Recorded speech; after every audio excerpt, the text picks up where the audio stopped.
श्री परमात्मने नमः। श्री चैतन्य चरित्रावली अध्याय भक्त वृंद और गौर हरि। आगे प्रभु ने रोते हुए मुकुंद को अपने गले से लगाया, अपने कोमल करों से उनके गरम गरम आंसुओं को पूछते हुए कहने लगे, मुकुंद तुम इतने अधीर मत हो। तुम्हारे रुदन को देखकर हमारा हृदय फटा जाता है। हम तुमसे कभी पृथक न होंगे, तुम सदा हमारे हृदय में ही रहोगे। मुकुंद को इस प्रकार समझाकर प्रभु गदाधर के समीप आए। महाभागवत गदाधर ने प्रभु को इस प्रकार असमय में आते देखकर कुछ आश्चर्य सा प्रकट किया और जल्दी से प्रभु की चरण वंदना करके उन्हें बैठने को आसन दिया। आज ये सभी प्रभु की ऐसी दशा देखकर कुछ भयभीत से हो गए। उन्होंने आज तक प्रभु की ऐसी आकृति कभी नहीं देखी थी। उस समय की प्रभु की चेष्टा में दृढ़ता थी, ममता थी, वेदना थी और त्याग, वैराग, उपरति और न जाने क्या क्या भव्य भावनाएं भरी हुई थी। गदाधर कुछ भी ना बोल सके।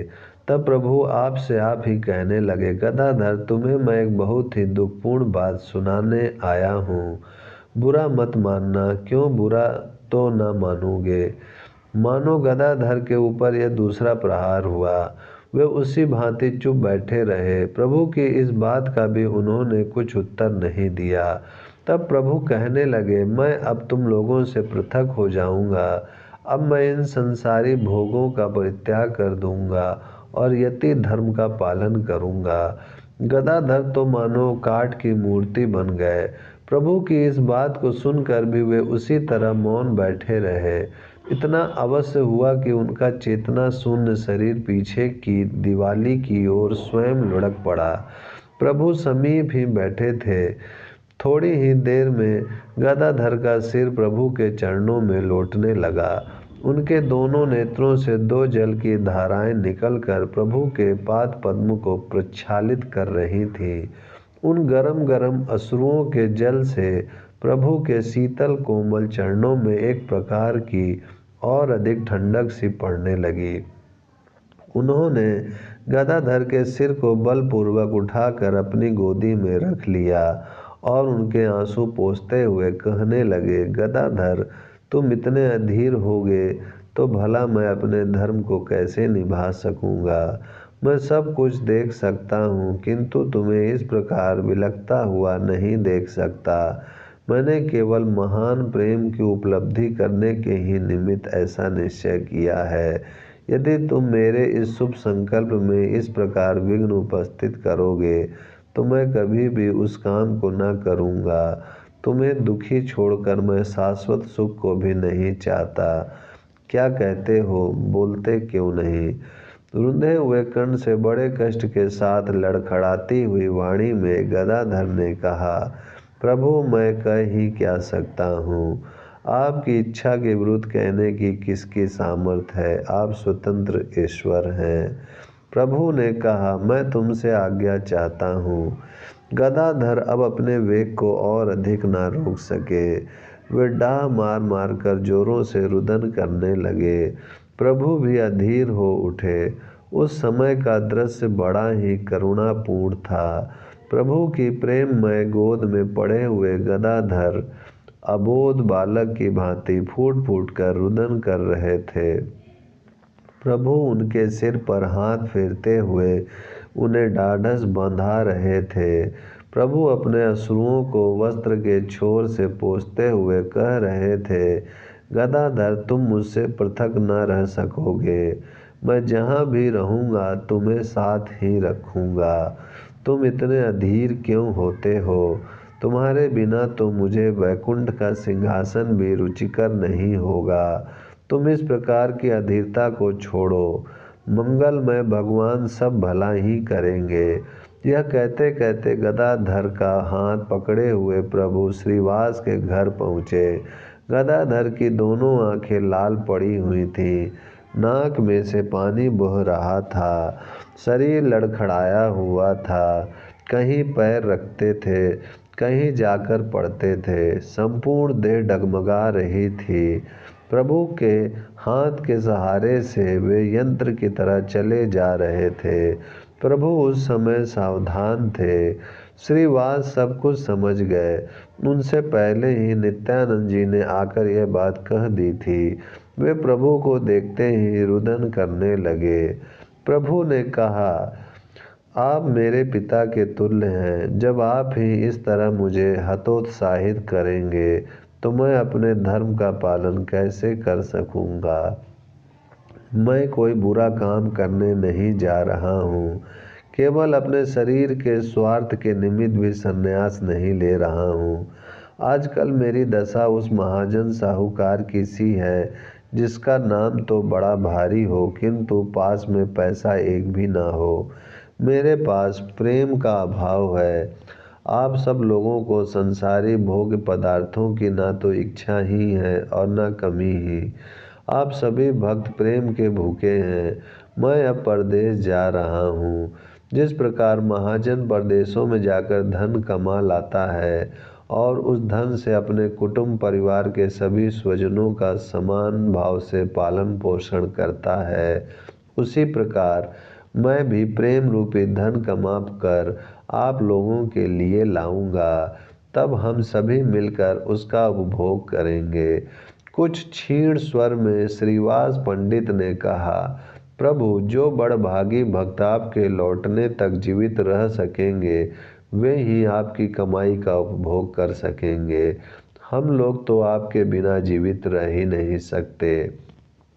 प्रभु ने कहा, पंडित जी, आप ही अब सबके पूज्य हैं। मुझे कहने में लज्जा लगती है किंतु प्रसंगवश कहना ही पड़ता है कि आपके ही द्वारा हम सभी भक्त इतने दिनों तक प्रेम के सहित संकीर्तन करते हुए भक्ति रसअमृत का आस्वादन करते रहे। अब हम ऐसा आशीर्वाद दीजिए कि हम अपने व्रत को पूर्ण रीत्या पालन कर सकें। इतने में ही मुरारी गुप्त भी वहां आ गए। वे तो इस बात को सुनते ही एकदम बेहोश होकर गिर पड़े। बहुत देर के पश्चात चैतन्य लाभ होने पर कहने लगे, प्रभु, आप सर्वसमर्थ हैं, किसी की मानेंगे थोड़े ही। जिसमें आप जीवों का कल्याण समझेंगे वही चाहे आपके प्रियजनों के लिए कितनी भी अप्रिय बात क्यों न हो उसे भी कर डालेंगे।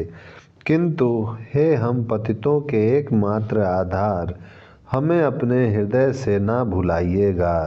आपके श्री चरणों की स्मृति बनी रहे, ऐसा आशीर्वाद और देते जाइएगा।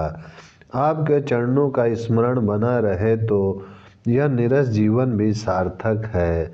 आपके चरणों की विस्मृति में अंधकार है और अंधकार ही अज्ञानता का हेतु है।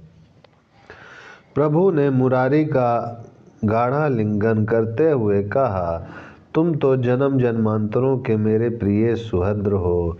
यदि तुम सबको ही बुला दूंगा तो फिर स्मृति को ही रखकर क्या करूंगा। स्मृति तो केवल तुम ही प्रेमी बंधुओं के चिंतन करने के लिए रखी गई है। इस प्रकार सभी भक्तों को समझा बुझाकर प्रभु अपने घर चले गए। इधर प्रभु के सभी अंतरंग भक्तों में यह बात बिजली की तरह फैल गई। जो भी सुनता वही हाथ मलने लगता। कोई उधर श्वास छोड़ता हुआ कहता, हाय, अब यह कमल नयन फिर प्रेम भरी चितवन से हमारी ओर ना देख सकेंगे। कोई कहता, क्या गौर हरि के मुनि मनमोहन मनोहर मुख के दर्शन अब फिर न हो सकेंगे। कोई कहता, हाय, यह घुंघराले केसों को कौन निर्दयी नाई सिर से अलग कर सकता है। बिना इन घुंघराले बालों का यह गुटा सिर भक्तों के हृदय में कैसी दाह उत्पन्न करेगा। कोई कहता, प्रभु काषाय वस्त्र की झोली बनाकर घर घर टुकड़े मांगते हुए किस प्रकार फिरेंगे। कोई कहता, ये अरुण रंग के कोमल चरण इस कठोर पृथ्वी पर नंगे किस प्रकार देश विदेश पर घूम सकेंगे। कोई पश्चाताप करता हुआ कहता, हम अब उन घुंघरैले काले काले कंधों तक लटकने वाले बालों में सुगंधित तैल ना मल सकेंगे क्या। क्या अब हमारे पुण्यों का अंत हो गया? क्या अब नवद्वीप का सौभाग्य सूर्य नष्ट होना चाहता है? क्या नदियाँ नागर अपनी इस लीला भूमि का परित्याग करके किसी अन्य सौभाग्यशाली प्रदेश को पावन बनावेंगे? क्या अब नवद्वीप पर क्रूर ग्रहों की वक्र दृष्टि पड़ गई? क्या अब भक्तों का एकमात्र प्रेम दाता हम सबको विलकता हुआ ही छोड़कर चला जाएगा? क्या हम सब अनाथों की तरह इसी तरह तड़प तड़प कर अपने जीवन के शेष दिनों को व्यतीत करेंगे?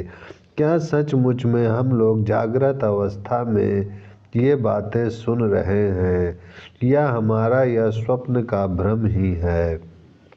मालूम तो स्वप्न सा ही पड़ता है। इस प्रकार सभी भक्त प्रभु के भावी वियोग जन दुख का स्मरण करते हुए भांति भांति से प्रलाप करने लगे। ओम शांति शांति शांति।